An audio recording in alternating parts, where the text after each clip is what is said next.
So, our guest speaker, her name is Dora Benagno, like the flyer says, and I'm very grateful that she actually came from Jersey all the way here just to speak to us about disabilities and autism. Her son, she actually has 2 kids, a son and a daughter, Gregory and Cece, 2 beautiful kids, wonderful kids. And she's actually going to speak to you about her life having a child who is autistic and what she goes through and stuff like that. And without further ado, Dora Benagno.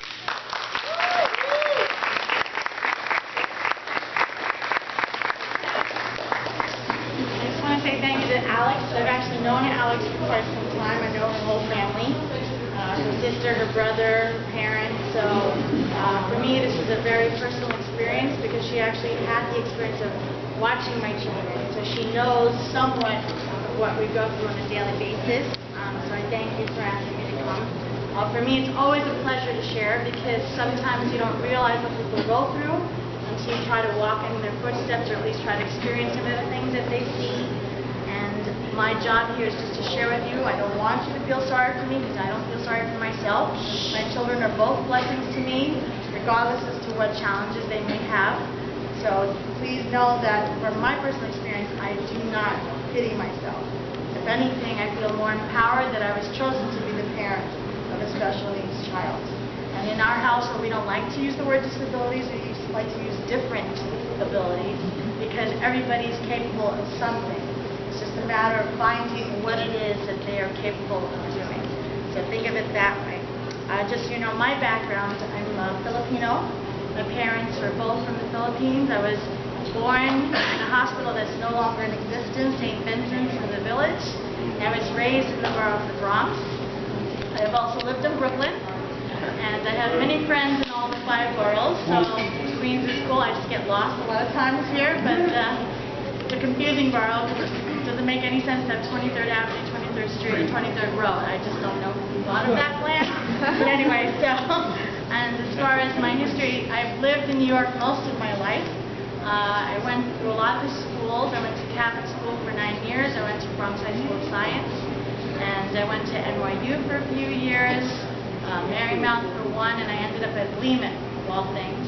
My background is in music. I'm a classically trained pianist. I currently work for the Archdiocese of New York. I'm an organist for the Archdiocese. I've been playing for quite some time, even though I may not look a certain age. Thank God for my genetics. So, and I am married with 2 children. Our son Gregory is the one who has autism. He's going to be 9 this July. And our daughter Cecilia is neurotypically normal, if you want to call it that. Normal is a very vague word. What's normal nowadays, right? She's going to be 6 in May. And as far as family is concerned, I'm not only the parent of a special needs child, I also have a younger brother who is now an adult with special needs. He is high functioning, he speaks, and unfortunately it took a while for my parents to understand after having 2 normal daughters. You know, at that time it was very difficult to diagnose a lot of these things because there was really no information available. So today you're blessed to be in a time where there's so much stuff going on and there's so much information, sometimes it can be too much. You might think they have one thing and they really have something else or nothing at all. So just be careful with that. So my brother unfortunately fell through the system of the New York City Board of Ed. And it wasn't until they moved out of New York that he was actually able to find a nice program and it helped him to where he is today. So that was in upstate New York. As Alex mentioned, my son has autism. Unfortunately, autism is a very broad term. No 2 kids are the same. You have to realize that autism is like a fingerprint with so many different ones. And no children, they could have similar conditions and symptoms, but really no 2 are the same. So it's really hard to say, well, that kid has autism or that one is autistic. You just don't know. And you don't even know what autism looks like because what does autism look like, really? I mean, when someone's evaluated, when our son was evaluated, he was evaluated late. Unfortunately, the doctor we had at the time was not fully aware of what to look for. So unfortunately, he fell through that, and he wasn't diagnosed until a few months shy of his 3rd birthday. In New Jersey, they have early intervention until the day before you turn 3. So Gregory wasn't diagnosed until about March of that year, and I was pregnant with his sister at the time. So of course everybody was concerned. I said, listen, I'd rather not know, go through my pregnancy, live my life, why worry about something that's not even there? That's just my philosophy. And if it is a case, then so what? You know, there it is. You know, so that's how I felt. For my husband, it was a different experience. He is the father of another son from a previous marriage who was normal. So it's harder for a man sometimes to deal with these things. Unfortunately, with autism, the divorce rate is extremely high. It is extremely high because a lot of the times, unfortunately, I hate to say it, but the fathers blame the mothers because they think it's you go or this child, it's your fault. And I cannot tell you how many times that we've been in a program, actually we've been in the same program since Gregory's been 3, where we have seen families fall apart, and usually it's the father that leaves. And I hate to say that because I know that there are good men out there, so I'm not saying that for you, but I'm just saying from my personal experience. If you look at Autism Speaks, they say the current rate is 1 out of 88. It's much higher than that, especially in certain states. In New Jersey, it's 1 out of 50. It's terrible. And in boys, the rate is higher than girls. In my son's program, there are more more boys than girls. So unfortunately, it seems to affect boys more than girls. No one still knows what effects autism can have and what causes it. There's really no cure for it because it's really not a disease. We like to think of autism as something that threw a monkey wrench in your traffic and your in your circuitry, and it just is diverting things in, God bless you, in a different direction. So because everybody's connections or disconnections are different, so really no two are the same. So it's really hard to pinpoint, who's got what and what issues and everything else. As far as we're concerned, Gregory was not speaking. For me, that's not an indication of a problem because I was actually a delayed talker myself. Some children just take longer than others. The thing that caught our attention was the fact that he wasn't always responding. Somebody thought he was actually deaf, but I knew he wasn't. Because if he heard the theme song from his favorite cartoons, he would drop everything and run into the room. So I knew he wasn't deaf, he was selectively hearing. So the other thing was he used to get sick all the time, and what really turned us around was the fact that he got so sick, he actually had sleep apnea during the day. He couldn't breathe, and it sounded like he was snoring while he was awake. So unfortunately at the time we had to go to an ENT, ear, nose, and throat, and the doctor said to my husband, have you ever had your son evaluated? And of course, my husband said no. He said, I really think you should. So he was the only one that was actually bold enough to say something to us. Now, if you don't have people who care about you and who love you and they say, oh, but we saw something, but why didn't you say anything? If you saw, but you didn't say anything, that's just as bad as not saying anything, So it's really hard, especially when it hits close to home. The people that loved us the most were afraid to say something. So it had to be somebody from the outside who actually told us, you should check out something and see if there's something there. So thank God we got the intervention at the time we did, even though it was late. We were blessed to have great people. One of them is still around. And early intervention is everything, but like I said, just be careful that if you're concerned about someone's child, don't just start looking for signs. Because like I said, every child is different. Gregory's issues were oversensory. His issues were loud noises affected him. He would cover his ears. His diet was terrible. He would eat only carbs, carbs, carbs, because a lot of the times their digestive tracts are not fully developed, and they have sensory issues in digestion, which is why they avoid a lot of foods. So in the whole process of the development, it wasn't only neurological things that were developmentally delayed, things in their body were affected as well. So a lot of these kids have very peculiar, particular diets. They eat maybe a handful of things, if that much. The ones that do eat regularly, they probably were forced to do so. Okay, but most kids, they do not eat normally, if you want to call that a word. Okay, my son's diet was waffles, pancakes, and pizza pretty much for a long time. Ooh, yummy. And we actually implemented the gluten, casein-free diet in our household It doesn't work for everybody, but in his case it did a whole 360. He is now eating meat for the first time. He actually likes burgers, hot dogs. He started eating eggs for the first time just this past month. I was passed out. You know, so it's a matter of time. You know, they start to grow up and they start to appreciate and, you know, start to be more aware of the fact that, yes, there's other things to eat besides free foods. You know, so that's our experience with diet. He is on a heavy nutritional supplemented diet. We do see a professional nutritionist. That's a lot of money. Unfortunately, insurance does not cover a lot of things, so I can't even begin to tell you the financial burden between speech therapy, occupational therapy, medical expenses from getting sick all the time because their immune systems are pretty much shot. He used to get sick at the drop of a hat. You sneeze, you would have a cold for 6 months. It's terrible. But like I said, because of what we do on a personal level, he now can resist a lot better. What else can I tell you as far as that? Schooling, we are in a good district. We actually moved to this district because of the program. So we're blessed to be in a public school system that actually has a great program for special needs. Not every parent is as lucky, because if you were to look up schools for autism, they range in the 5 figures minimum. There are 2 in our area that are well over 70 grand a year. A year. So there's a lot. Okay, so I can't even begin to tell you. If you look at the current issue of Money Magazine, there's actually a family who's featured in that magazine this month and what their expenses are concerning their son with autism. So there's a lot to incur. Okay, and then of course, socially, a lot of these kids are withdrawn.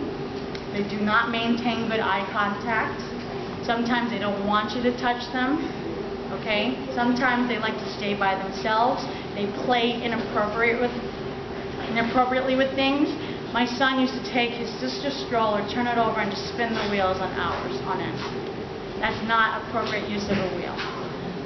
So that's just one example. He doesn't do it anymore. They also have peculiar things that they like to do.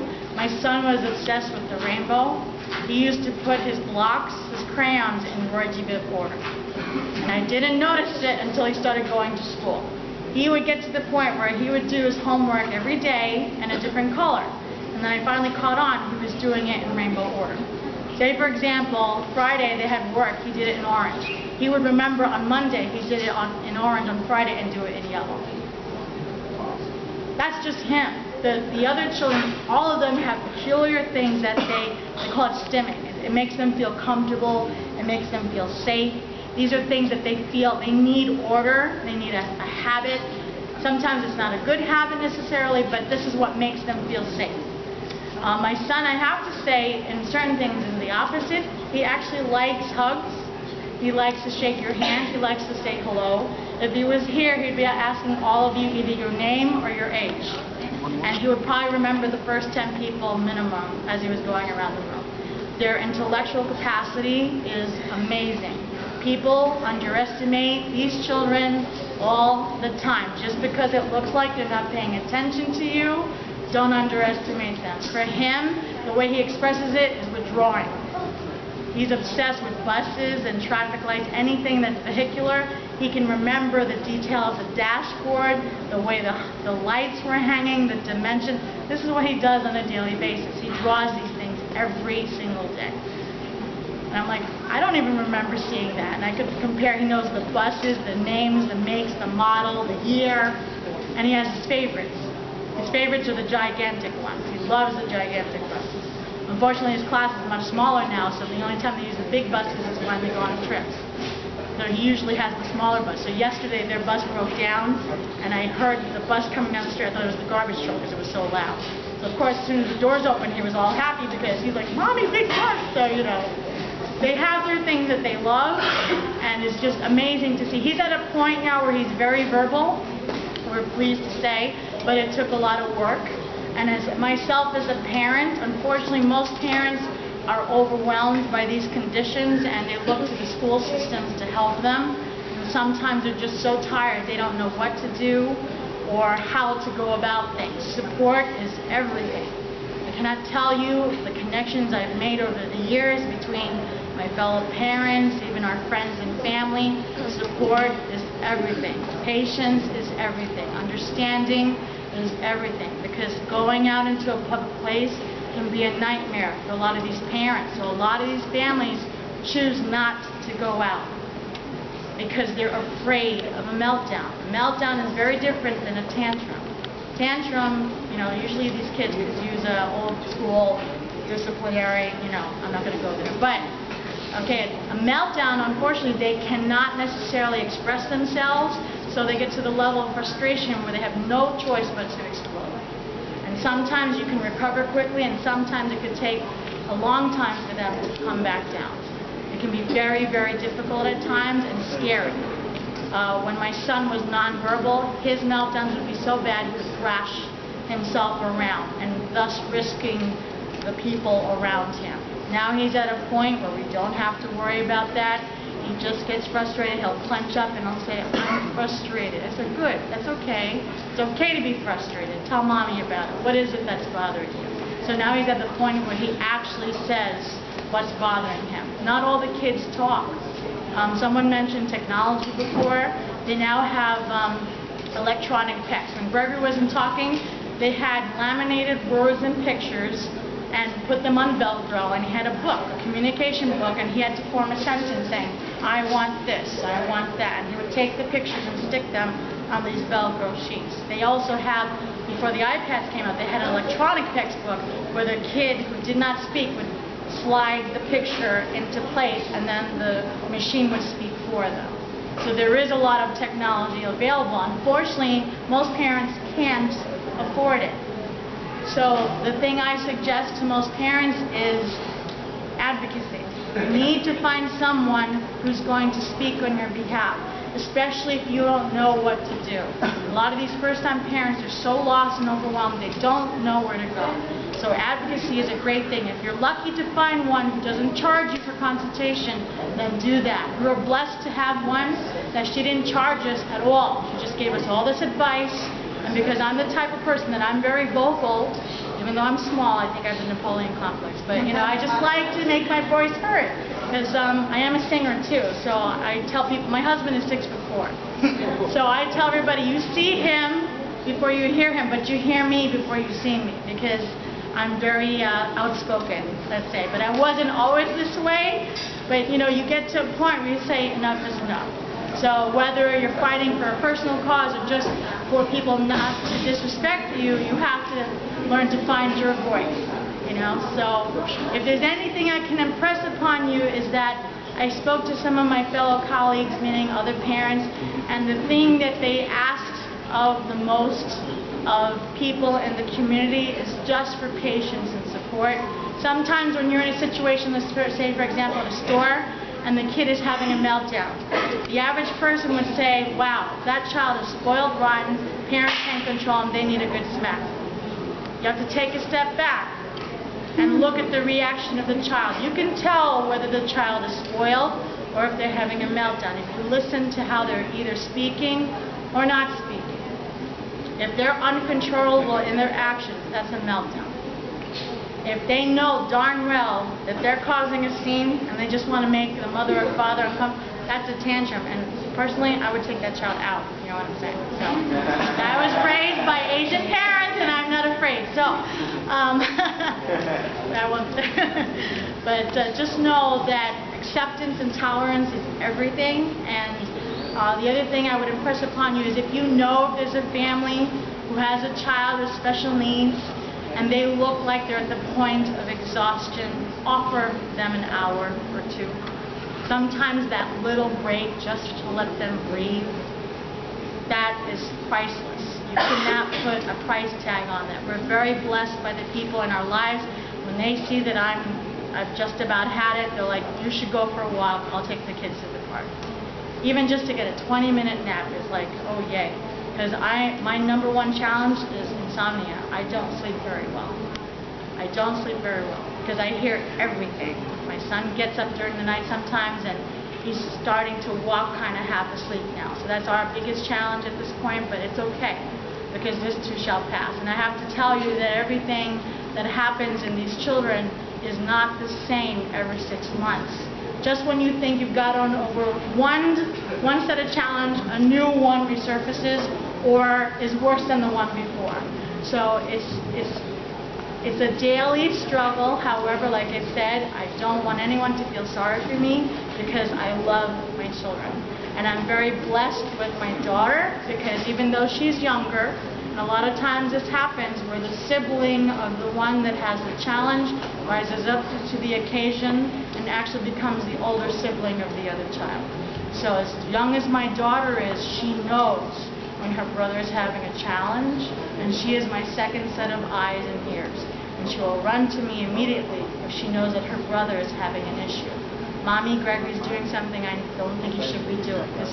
We call her the informer. So, yeah, so if you don't want anything to be known, do not do it in front of my daughter because she will tell the whole world and you'll be in trouble. So, but thank God she's got that ability. She's got the memory of an elephant. So she remembers everything from when she was 2 or 3. I don't know how, but she's like, remember when you took me here? Remember when my dad did this? So thank God we have that. A lot of people who have a child and it's their first child, they're afraid to have the second one. We met a family where their son is the same age as Greg. We found that they adopted their second child because they were so afraid of the second child having the same condition. You just don't know. There's just so many things that I could get into as far as the challenges, but like I said, everyone are different. I know one family that they have twins on the spectrum. Can you imagine? And each one has different challenges because they're not the same. They're not the same. So like I said, if I can impress anything about what we go through is just inform yourselves, try to be supportive, ask questions. I was actually in the supermarket the other day with my children, and there was a teenager with his father, and I could tell that he was on the spectrum just from the way he was talking. And the father was kind of embarrassed, but then I looked at him and I said, you know, it's okay. And he looked at me and I said, my son is the same. And his barrier went down because sometimes they're so on the defensive to protect their child, they don't realize that they're being overprotective as well. So you have to realize that each of these children, no matter what challenges they have, normal or not, everybody has a gift and it's our job to find it and bring out the best in them. So if I can tell you anything is read, find information, ask questions, and don't be afraid to come up to someone and say, you know, I noticed your child is special. Can you tell me about them? Sometimes just letting you ask them that, they just want to pour out their heart. They just need someone to talk to. Like I said, we're very blessed. We have a great support system. Like Alex's family, they've been there for us from the beginning, so they know.